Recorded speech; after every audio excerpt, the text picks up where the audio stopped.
कृषि सङ्कलन बिक्री केन्द्र हाम्रो साथीले पनि ल्याइसक्नु भएको छ। माफ गर्नु होला फेरि मैले क्वेसन दोहोऱ्याएको। यो हामीले भाषणमा त धेरै कुरा गरियो, भाषणले भएन, हामीले पद्धतिमा जाउँ। यदि शुक्लागन्दी नगरपालिकाले या वडाले सक्दैन भने त्यहाँको स्थानीय जनता, स्थानीय टोल त्यसलाई तपाईँले हस्तान्तरण गरिदिनुहोस्, तपाईँले चलाउन गर्न दिनुहोस्। यदि त नगरले सक्दैन भने त्यस्तो गर्दा कस्तो होला, यो हजुरहरूलाई चाहिँ क्वेसन छ।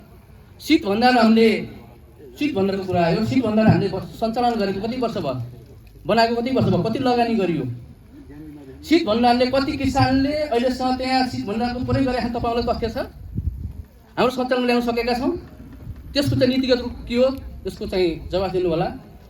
र हामीले चुनाव ताकत निकै सुनिएको हो नगर यातायात, त्यसको लागि खुसी पनि भएका थियौँ, किनभने हामी ग्रामीण भेकामा पक्की सडक भएको अर्थात् सानो एउटा यातायात आउला हामी चाहिँ तलमाथि जानलाई चाहिँ सजिलो होला भनेर खुसी भएका पनि थियौँ। तर त्यो कुरो माग कहिले पुग्छ होला।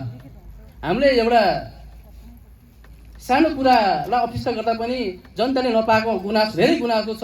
एउटा सानो ट्याक्सी लिँदा पनि महँगो मसुक दिन पर्ने अवस्था छ, त्यसलाई चाहिँ ध्यान दिनु होला। DigiLink, get connected, stay connected.